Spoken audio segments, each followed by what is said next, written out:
రేపే చివరి రోజు, కానీ నాకు మార్గం ఏం కనపడలేదు, ఏమి రాలేదు చేతికి.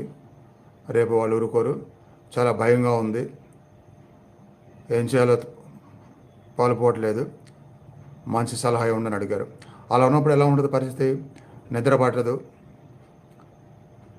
ఇంకా తర్వాత వాళ్ళు వచ్చి ఇల్లు లాక్కుంటారా, కొడతారా, ఏం చేస్తారా తెలియని పరిస్థితి. అందరూ చూస్తున్నారు కదా ఇప్పుడు లోకం ఎలా ఉందో. ఇది ఒక ఎగ్జాంపుల్. ఇలాంటి ఎంతోమంది అడుగుతున్నారు, చెప్తా ఉన్నారు. కాబట్టి ఇంకా మంచి రోజని ఆలస్యం చేయొద్దు, వెంటనే మొదలు పెడదాము అనిపించింది అనమాట. అందుకనే ఇప్పుడు క్రియాయోగ కనుక 100 రోజులు ఒక దీక్షగా ప్రతిరోజు ఎలా చేశామో అంతకంటే దీక్షగా అవసరమైతే ఫుల్ నైట్